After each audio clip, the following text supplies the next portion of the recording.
Who's going to take the SEC crown? Now, the Big Ten has 18 teams now that Oregon, Washington, USC, and UCLA have joined the conference. But the SEC, they're up to 16 teams because of the additions of Oklahoma and Texas. But the SEC might be the toughest conference in college football this season from top to bottom, even though there's going to be a couple of bad teams at the bottom of the league like Vanderbilt and possibly Mississippi State or Florida. At the top of the conference, Georgia, Alabama, LSU, Texas. There's so many competitive teams at the top that it's going to be really interesting to see which team ends up coming out on top and winning the conference. But I'm going to go over my record predictions for every single team in the SEC by going over their schedule and seeing how many games I think all these teams are going to win.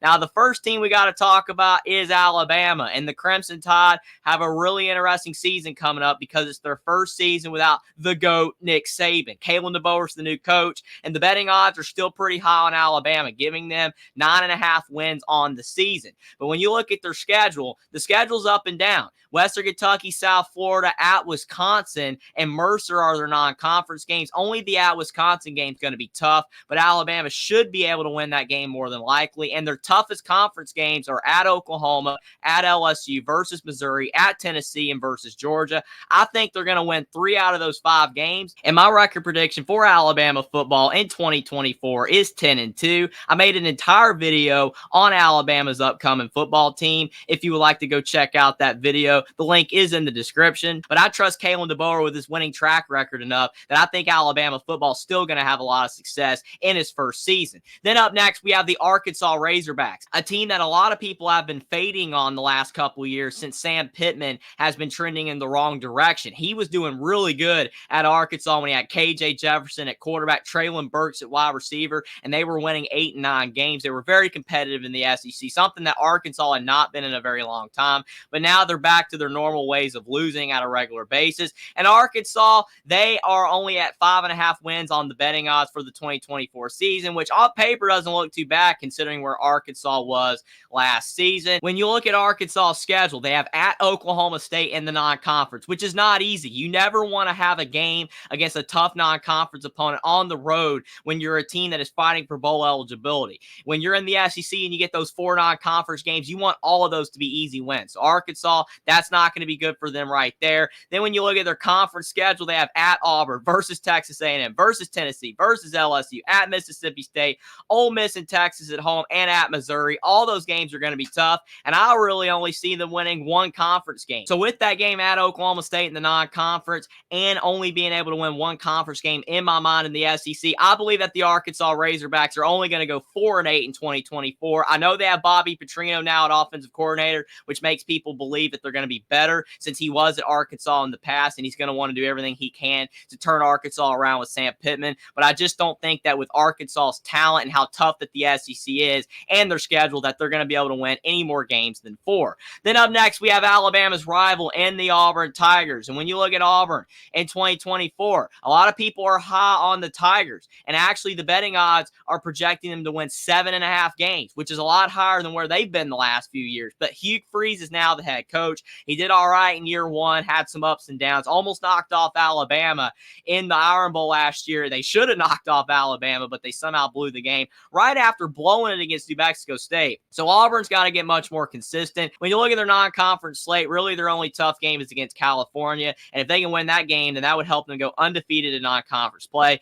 They do have a lot of tough games, though, against Alabama, Texas A&M, Missouri, Georgia, and Oklahoma. But their other games are manageable against Arkansas, Kentucky, and Vanderbilt. I believe that Auburn's going to be a pretty solid team in 2024, and they're going to go 7-5. Then when you look up next in the SEC, we got the Florida Gators, and this is a sad story for Billy Napier. Right now, they're only being given a 5.5 win total in the betting odds, but other betting services have it at much lower. And when you look at their schedule, you could see why. And I've done a whole entire video on the Florida Gators for 2024, and I was not high on them in that video because when you look at their schedule, it is one of the most brutal schedules I've ever seen. Their conference slate, especially the 5-game stretch to end the season against Georgia, Texas, LSU, LSU, Ole Miss, and Florida State. It is brutal. I don't know if I've ever seen a tougher stretch in college football. And they got Miami out of conference and Florida State as well, which we did just see Florida State lose to Georgia Tech. So maybe that game will be more winnable for Florida. But regardless, there's a lot of tough games on their schedule. And Billy Napier, if he could even get them to 5-7, I think there's a chance he can save his job. But as it stands, I only think Florida's going to win 4 games. Then up next, we have the Georgia Bulldogs. They're going to have a good season in 2024. Georgia's been great the past few years under Kirby Smart,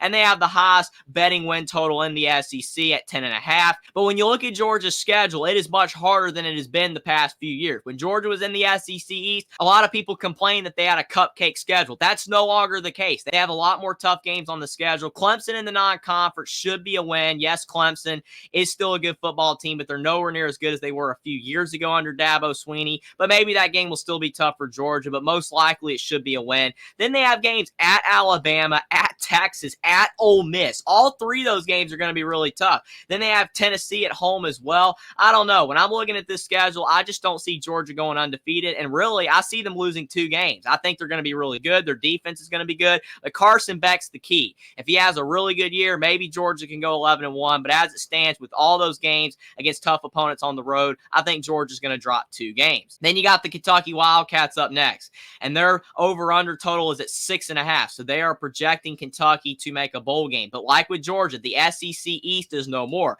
They have a tougher schedule now. And looking at their schedule, they always have Louisville out of conference. And the Cardinals are a much better team now. So that could be a loss for the Kentucky Wildcats. Then they also have Southern Miss, which should be a win. Ohio and Murray State. So they're probably going to go 3-1 in non-conference play. And then in conference play, they have South Carolina, which might be a win. Vanderbilt and Florida. Auburn is a possibility. But then they got games against Tennessee, Texas, and Ole Miss, and Georgia. And all of those games are probably going to be losses. Maybe they can knock off Tennessee on a really good afternoon. But other than that, I think all those games against ranked opponents they're going to lose. I feel like Kentucky's roster is going to be good enough, and with Mark Stoops' track record, that the Wildcats are going to go 6-6 and make a bowl game. But their schedule's a little bit too tough for me to believe that they're going to do any better than that. Then we got LSU up next. And LSU, Brian Kelly, people are so split on him, whether it's with his fake accent or whether it's with his ability to take teams to higher heights than they are expected to go. Because a lot of times people feel like he underperforms, whether it was at Notre Dame or now at LSU. People think he has a lot of talent, but that he doesn't do good enough with what he has. But I do believe overall he's a solid coach. It's just about being among the elite. That's where Brian Kelly has not been the past few years, but he's trying to get LSU there. He doesn't have Jaden Daniels anymore, which is tough. He's got Garrett Nussmeier, who did perform well in the bowl game, but it will be interesting to see if LSU's offense will even be half as good as it was last year, because really that's the only reason LSU is any good. Their defense was horrible, but if their defense is better this year, then maybe that will help them be able to withstand a worse offense. USC is what they start the season with. That's not an easy game, and it's in Las Vegas, so that will help USC. But LSU is probably the better team on paper, so if they can win that game, that would start off their season the right way. Then when you also look at their conference schedule, they have Ole Miss, Texas A&M, Alabama, and Oklahoma, which are all tough games. UCLA is the other out-of-conference game that they have, but UCLA is nowhere near as good as they were when they had Dorian Thompson-Robinson a couple years ago when they knocked off LSU. I think that LSU is going to drop 3 games. I think they have enough talent to possibly do better than that, but they have enough tricky games that I feel like LSU is going to go 9-3. Then up next, we have the Missouri Tigers, who have the same over-under total as LSU. When you look at the fact that Missouri had a fantastic season last year, knocking off Ohio State in the bowl game, even though Ohio State had a lot of opt-outs, that was still a huge win for Missouri. And even though they did have that close game against Florida, for the most part, Missouri was very competitive, even playing close to the Georgia Bulldogs. And they do have Brady Cook back, and they also have Corey Schrader. So their offense, mostly that's intact, and their coach is still there. So Missouri looking pretty good for 2024 as well. Now, their schedule's not the easiest. They have Alabama, Oklahoma, and Texas A&M, but their schedule's more manageable than some of the other ones in the SEC. They have Vanderbilt. That should be a win. They're out of conference slate's toughest game is against Boston College, so that's solid for them. They should be able to win that game more than likely. At South Carolina, at Mississippi State might be a little bit tricky, but I think at the end of the day, Missouri's got a good enough roster, a good enough coach, and a weak enough schedule that they're going to go 9-3 in my opinion. Then up next, we have Mississippi State. Mississippi State is a team that has been falling off recently the past few years, ever since the unfortunate passing of Mike Leach. Will Rogers is gone. That offense is nowhere near as good as it used to be, and they are not projected to make a bowl game, only expected to win 4.5 games. When you look at their schedule, though, the out-of-conference slate is not too bad, which could help their win total. Massachusetts, Toledo, Eastern Kentucky, and at Arizona State. If they can win that game, Arizona State's not very good, but the game is on the road. But if they can win that game, they'll have a chance at bowl eligibility, but their conference slate is brutal. The only winnable games it looks like on their schedules maybe against Florida and Arkansas in conference play. All the other games look like losses. I think at the end of the day, Mississippi State's going to go 5-7. Then up next, we have Oklahoma, a newcomer to the SEC, and their win total is a lot lower than it would be if they were in the Big 12, only at 7.5, because Oklahoma, even though they have a lot of talent, and Brent Venables, a lot of people still believe he can succeed at Oklahoma, he does have a lot of detractors, and their schedule is hard. LSU, Alabama, Missouri, Ole Miss, Texas, and Tennessee are all on their schedule for 2024. If Missouri had this schedule, then I think Missouri would probably go like 6-6 or 7-5. And Oklahoma, they probably have a better roster overall than Missouri, but with this schedule, they're going to go 7-5. A little bit of a disappointment for a lot of Sooners fans. Then you look at Ole Miss. Ole Miss, a lot of people are high on the Rebels for 2024 with a 9.5 over-under win total. I believe if Ole Miss had Quinshon Judkins, they would have had a shot to win a national title. Even though Quinshon Judkins transferred to Ohio State, which was really the only bad thing that happened to Ole Miss this offseason, because Jackson Dart returned and they brought in a whole host of transfers through the portal. Basically, Ole Miss loaded up like Florida State did a year ago. That's how Florida State ended up being so good this past season until Jordan Travis got hurt. I think Ole Miss is going to be very dangerous in 2024. The only problem for Ole Miss, though, is that their schedule isn't the easiest. They have games against LSU, Oklahoma, and Georgia that stand in their way. But other than that, the rest of the games are definitely winnable for Ole Miss. They have a tricky game at Florida, a tricky game at South Carolina, but their non-conference slate is pretty easy. I believe at the end of the day, Ole Miss is going to go 10-2, and they should make the college football playoff. Then up next, we have the South Carolina Gamecocks, and they're a team just like the Arkansas Razorbacks that they have been sliding the past few years. Shane Beamer had them in a good place 2 years ago, but unfortunately, they lost a lot of great players from the team 2 years ago, and then they did not have any protection for Spencer Rattler, no weapons for him to throw to. Spencer Rattler gone now, and when you look at South Carolina's schedule, it's definitely not easy at all whatsoever. They have games against Clemson in the non-conference, which we know South Carolina can knock off Clemson. They did it a couple years ago when they were an underdog, but still that game's going to be on the road. Not going to be easy for South Carolina. And then they have conference games against Missouri, Texas A&M, Oklahoma, Alabama, Ole Miss, and LSU, and a game at Kentucky. There's just no way that South Carolina is going to be able to win maybe even more than one of those games. They do have a game against Old Dominion, and they have a game against Akron in the non-conference, and they also do have Vanderbilt as their really only reprieve, and then a game against Wofford. Maybe South Carolina can surprise and knock off one of those better opponents, but at their very best, I believe South Carolina is only going to go 5-7. I have a hard time